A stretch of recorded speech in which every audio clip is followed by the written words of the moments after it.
Hi, how are you doing? My name is Rohit, and I will be breaking down the third match of this year's IPL, which saw the Kolkata Knight Riders taking on the Sunrisers Hyderabad in the Eden Garden Stadium in Kolkata. The end result of the match was the Kolkata Knight Riders winning by just 4 runs in a match that ended up being an absolute thriller and an early candidate for Game of the Year, in my opinion. Uh, so let's start with the Kolkata Knight Riders innings as they batted first. First of all, the key positive for the Knight Riders and their fan base should be that Phil Salt fitted in nicely as a replacement for Jason Roy, who pulled out of this year's IPL before the tournament started. He scored 52 from 40 balls, providing the Knight Riders with a solid opening start. The same cannot be said for Sunil Narine, Salt's opening partner, and who the Knight Riders like to use as a pinch hitting opener from time to time, as they've done so plenty of times in years past. He was dismissed pretty cheaply, as were the three batters who followed Narine, those being Venkatesh Iyer, Shreyas Iyer, and Nitish Rana. The three of them combined were dismissed for just 16 runs, and in particular, Shreyas Iyer was dismissed for a duck, meaning he scored 0 runs. So now with that said, now you're thinking, how did they get to a pretty solid total that the Knight Riders successfully defended? Well, first, it starts with Ramandeep Singh quickly coming in and scoring 34 off of just 17 before Andre Russell comes in and steals the show with 64 runs off of just 25 balls, leading the Knight Riders to a massive total of 208. Before that, they were looking at maybe 170, 180 if they were lucky. So with that said, let's look at what happened to the Knight Riders as they attempted to chase down 208 to win and open their account.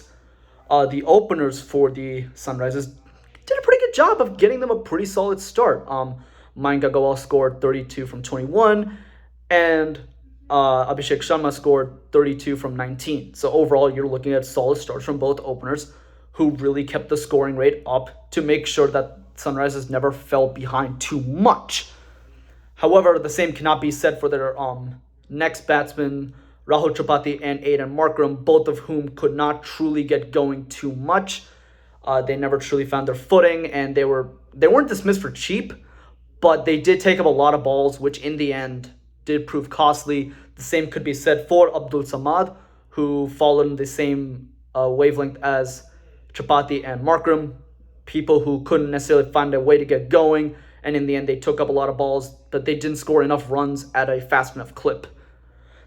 However, Heinrich Klaassen top scored for the Sunrisers Hyderabad, scoring 63 off of just 29 balls, including helping plunder 47 runs off of the 18th and 19th overs to set up a thrilling final over where the Sunrisers Hyderabad needed just 13 from 6. A far cry from what it looked like after 17 overs where SRH needed 60 from 18, which is an objectively very difficult proposition for any team. However, Shabazz Ahmed's contributions should not be overlooked as he scored 16 from just 5 balls, having some timely hits to ensure that KKR respected him as a hitting threat, so all the pressure was not on Klaassen. Unfortunately, Andre Russell's innings trumped Klaassen's, and Russell also took 2 wickets in this match, which overall netted him the Player of the Match award. However, for the Knight Riders, beyond just Andre Russell's brilliance, their hero should be Harshit Rana, who had the responsibility of defending those 13 runs in the final over.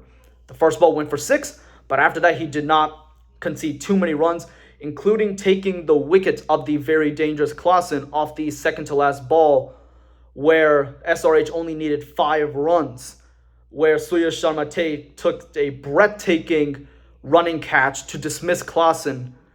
And after that, 5 from 1, you bet on the bowling side, and the bowling side did end up winning as Harshit Rana bowled one last dot ball to get the victory for the Knight Riders.